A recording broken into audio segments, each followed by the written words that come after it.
All right, people, we got some more Urantia book, Wisdom, to help change our lives and change the planet. As we master ourselves, we master the world around us. As we change our lives, we change the world around us.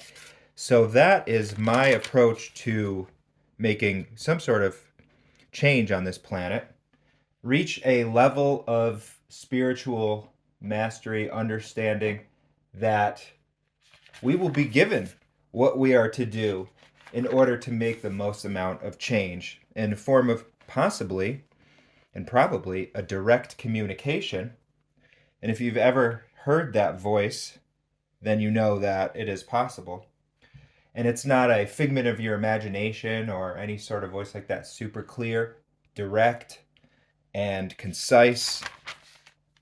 And also, it doesn't come unless you are completely balanced in your life. And that's where the self mastery comes in.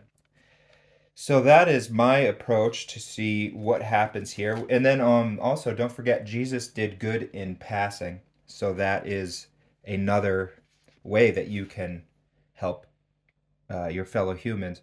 You don't need to go out there and try to invent various ways to do. And if you would like to do that, then you can, maybe go into volunteer somewhere or something. But then also remember, Jesus did good in passing. So that means, hey, you're walking down and then somebody approaches you, or maybe one of your family members comes to you with a problem, and then you can go ahead and solve it. So those are two things, two ways to be of service. But remember, it's all up to you on how you want to go about that. Um, I think that the spiritual mastery and really attaining a level that very few have reached on this planet is exciting for many reasons. One, because as we said yesterday, anytime that you make a positive choice with your own lifestyle, you're doing two things simultaneously. One is what you're going to be saved out of down the road, and that could be something like a medical bill, for instance. Let's say you decide to do smoking, and then that builds up, and you need to now go into the hospital, the ER, and get treatment. Okay, so that is going to one save you from that down the road, and because we're dealing with perfection, even just saying no to the cigarette one time is going to save. It could save you the even the $10 that it costs, or who knows how much they are now. $20 for a pack of cigarettes, and uh, then so anytime you make one little small choice, you're saving yourself up out of something. And then what else? You qualify for something else in the universe. That's the second thing that happens simultaneously when you make a positive choice. Qualifying for more greatness. And that's what we're looking at right now. What is the secret of greatness and the soul of goodness? These are actual beings in the universe, ministering spirits. So they're seraphim. Um, let's see, are these particularly? Yeah, Sekanophim. Okay, Sekanophim are a type of angelic beings. Um, Omniphim, Sekanophim hosts are produced by the seven reflective spirits. Okay, so these beings create the seven reflective spirits, are very high up spirits in the universe, and they create these angelic beings. Okay, these Sekanophim, and they're grouped into different classifications. And these are ones that can help us along our paths. And one of the classifications is called the secret of greatness and the soul of goodness. Let's read this and we'll learn about what these things are and what they do. The ascending pilgrims, being us, have awakened to the import of time. The way is prepared for the realizations of the solemnity of trust and for the appreciation of the sanctity of service. So we understand, this is the key word here, awakened. Okay, so once we understand what our universal role is here, While these are the moral elements of greatness, there are also secrets of greatness. When the spiritual tests of greatness are applied, the moral elements are not disregarded, but the quality of unselfishness revealed in disinterested labor for the welfare of one's earthly fellows, particularly worthy beings in need and in distress. That is the real measure of planetary greatness. Okay, so that one is a mouthful. So let's break that down a little bit.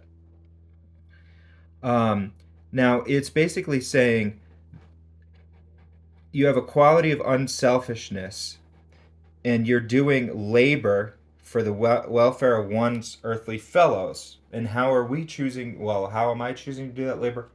I'm going to go about it self mastery, and then I'm doing good in passing. Um, and then we will see what happens because let's see. Well, let's what it says. Okay, worthy beings and in need and distress. Well, there's many like that on the planet. And that's where we have to remember not use false sentiment. False sentiment is to do labor and working for unworthy beings. And if you're about questioning whether somebody is worthy or not, go err on the side that they are worthy. But you have to realize there is eventual stop limit. I mean, are you going to give, let's say you give $10 to a homeless person. That's great. Okay, maybe you get some food. Let's say you're going to give them $100 and it turns out that they used them on drugs. And they come back and ask for another $100 and you give it to them, and then another 100 and you give it to them. And then all your money was basically going to kill this person. Okay? So that's an unworthy, let's see, what do they call it? Um,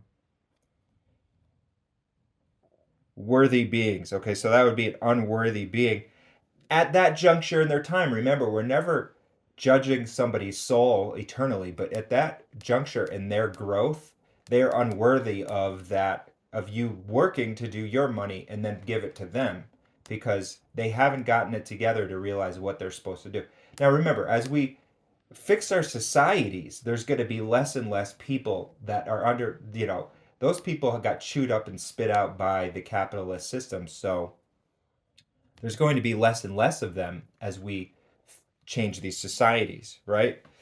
So that is what we want to do. We don't want to blame them or anything. We want to solve the problem at the root of the problem. But in the meantime, since you can't solve the problem in the root of the problem, you have to be discerning and wise as serpents and gentle as doves, right? So that's why they say worthy beings in need and distress. Okay, there's plenty and there's enough of those beings where you will make a difference. That is the real measure of planetary greatness. And the manifestation of greatness on a world like Urantia is the exhibition of self control. See how this is tied in now to our self mastery? The manifestation of greatness. And that, again, people are good and they're well meaning and they have done good things, but greatness is a new level, an advanced level of that, which requires this self control. Now, let's continue on. The great man is not he who takes a city, so your billionaire, right, or your world leader or anything, overthrows a nation. Look at your sickos like your Putin, how many, think about what's going on in Ukraine. We pay attention to what's happening in the Middle East now. But you remember, how many of these Ukrainian families are sitting there, and Russian families are sitting there suffering, saying, oh no, our son went to war and he had to die in this war just because somebody wanted to invade a nation offensively that didn't attack them. And now there's so many stories of families saying, oh, what happened to your son? Oh, he died in the war, and daughter. But rather he who subdues his own tongue. Okay, so that's why those beings, and there's all the pomp and circumstance around them, and everybody bows down before them, and they all live in golden palaces and everything like that. Are they great? No. They subdue their tongue. They can't even subdue to kill their neighbors. They're not even close to subduing their own tongue. Right? That's a very fine level of mastery to not, drop something on your foot and say, "Oh shit." So that and again, this is just like a metaphor sort of thing, but that is that's an example of self-control. If you can just take some breaths and have that poise when something is coming your way and say, "Hey, this is my universal opportunity for growth right now. This is great. I'm enjoying the fact that I am being under a testing situation." Okay, so you have all these sickos out here that are trying, this is how they think they're going to be. Remember, lost souls, mentally deranged, imbalanced. And we all have a level of this derangement, right? Okay, so, but when you recognize it and see it, now it's just a matter of you're trying to grow past it rather than you're feeding it and using escapisms to not have to grow past it. So let's continue on. Greatness is synonymous with divinity. Okay? That's greatness, folks. You're really tapping into the next level here when greatness comes your way, as in you earned your greatness. God is supremely great and good. And we're going to talk about greatness. Greatness and goodness simply cannot be divorced. They are forever made one in God. This truth is literally and strikingly illustrated by the reflective interdependence of the secret of greatness and the soul of goodness, for neither can function without the other. I don't know if it explains, let's see if it explains goodness, because I can give a quick aside. In reflecting other qualities of divinity, the super-universe Sekanophim can and do act alone. Okay, so let's just go back to just say goodness. When they talk about goodness, that's, you don't have to go into, a lot of complex. It's good. Like, for instance, if I were to say, "Hey, this person's in distress and I can volunteer an hour of my time to help them out." Maybe that your neighbor's elderly and they need something fixed and you go over and fix it. That's good, okay? Let's say you anything. I mean, let's say you make a picture and you hang it up on your wall, and now like people walk by and say, "Oh wow, that's nice. You painted that." Okay, that's good. All right, you don't have to do a lot of complex mental philosophies to realize what goodness is. Okay, but what you see is that they're tied in, so it's really something that's stemming from the divine, and you can be the more that you understand where goodness is coming from, and that it's eternal in nature and infinite, because it's then you can access more and more of it, and you won't be depleted as you go. And then you'll say, "Wow, we can change the world. That would be really good." Okay? And greatness, since greatness is divinity and they're tied in with each other, you have the potential in order to do that. Because one with God is a majority. And reflecting other qualities, okay, Sekanophim can and do act alone. But so these beings, remember, the secret of greatness and the soul of goodness are beings. There's many of them, but a classification of beings. They can act alone by themselves when they're doing other missions, but the reflective estimates of greatness and goodness appear to be inseparable. So when they're acting in order to foster greatness and goodness, as they might be right now in your own life, saying, "Wow, we've got a candidate here for some amazing ascension, both on their own individual level and then how that goes out to create a world change," they would be ministering to you. And how they do it in their subtle way, I don't exactly know. I mean, there's various things that the book points out that they can do, bring various beings together, alter your path in order to make it have more opportunities for you to access these greatness and goodness. And it's all coordinated within your own thought adjuster. And that is the thing, fragment of divinity within you. So these angels, it's all just a singular ministry, even though there's many different groupings of angels and all these different things that could be help you at any moment. Hence, on any world and in any universe, must these reflectors of greatness and of goodness work together, always showing a dual and mutually dependent report of every being upon whom they focalize. Greatness cannot be estimated without knowing the content of goodness, while goodness cannot be portrayed without exhibiting its inherent and divine greatness. So you can see how both of these things go together. Goodness can be like the act, greatness is like, wow, that's this. Remember, as they said, greatness is synonymous with divinity. The estimate of greatness varies from sphere to sphere, meaning inhabited world. To be great is to be godlike. And that just doesn't happen in one step. And death does not make that happen. You have to earn those various levels. And since the quality of greatness is wholly determined by the content of goodness, it follows that even in your present human estate, if you can, through grace, become good, you are thereby becoming great. So do those good choices and really try to get fine with it. As in, look at, like, for instance, a great example of something like Halloween, which is dressing kids up like demonic entities and making them go around and get uh, diabetes causing candy. And so if you think about that, well, that is not going to be what would be considered good by any stretch of the imagination. Putting on a costume, that's good. Maybe you want to, hey, let's do a little make believe, kids, you put on a clown suit and whatever, let's play a little circus. Okay, that's good. But then going the demonic route and then going into the sugar addiction route, that is not good. So you have to really start to uh, analyze the way that society slips all these things in there.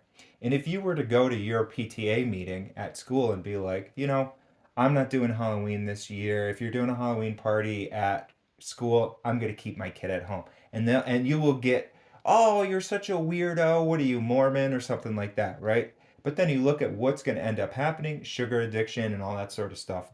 So it's very counterintuitive for us to see these things because we've been programmed from birth. I did Halloween myself as a kid, and if I didn't start having these teachings, I would have just thought it was, hey, that's fine, that's good, that's fun.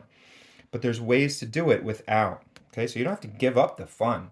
You just have to make it good, or else you're not going to become great, which is fine. And if you don't want to become great, then that's fine. You'll have another chance after this world. But if you're here reading this video and looking at this video, then there's obviously something within you that makes you have a driving and a striving for more attainment of this goodness and greatness. And at your own pace, okay?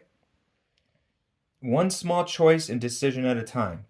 The more steadfastly you behold and the more persistently you pursue the concepts of divine goodness, the more certainly you will grow in greatness, in true magnitude of genuine survival character. Wow. Okay, so if somebody is completely roboted minded and they just totally think that everything with society is good and wonderful and this is what we do and this is the way that we have it figured out, they might not even be survival people. There might not be anything in there to resurrect at that point. They may have completely just rented out their whole soul and character to the status quo, which on this planet is going backwards. And I know it's going backwards because a little bit of bad news. Remember, we only dwell on the bad news for instructive purposes. It doesn't mean anything for our own growth in the universe. We can just completely transcend any of that. But I saw a study that said that there are more wars and deaths due to conflicts that involve nations right now than any time since World War II. And it's something like, I believe, 65 or something, little wars, some of them big. But that's 65 involving governments, people, not just like two gangs going at it. It would be like one government maybe fighting a gang, okay? They're counting that. Anytime that there, or a, oh, what's the word? A militia. I'd call it maybe a militia. Um, so That is what's happening right now on the planet, more than any time since World War II. So that is definitely a backward step. We should be World War II should have been the last. I mean, that definitely we shouldn't have even gotten to World War II, but that was all we needed. We didn't even need that World War One, any of them. I mean, we should have been well beyond all of this nation against nation stuff, but we're not. So, just to show you, this is what the status quo mentality brings, especially this nationalism type of stuff. And this book is very much against that nationalism. You can each have your own, it's like the 50 United States is a perfect example. You can each have your own boundary and say, all right, within our state, we're going to come up with our own various laws, but we're going to have one overarching code of ethics that we're going to stand by. And that's what should be within the world, should be like that. It should be the similar way where they each have their own boundary. You can have your own patriotism and yeah, our country's great, and even some friendly competition against amongst them. But then when you have the worldwide code of ethics, which the United Nations should have instilled, but they don't have any power to enforce that, um, then you would have more world peace. So, anyways, that's just a little bit about goodness and greatness and how you can start to do your own ascension and continue on to your own unending ascension towards greatness. It's all within your hands right now at this juncture in time, people. This is the time. This is our time. So thanks again to everybody. Thanks to my consistent viewers there. Appreciate you guys, and we'll see you next time.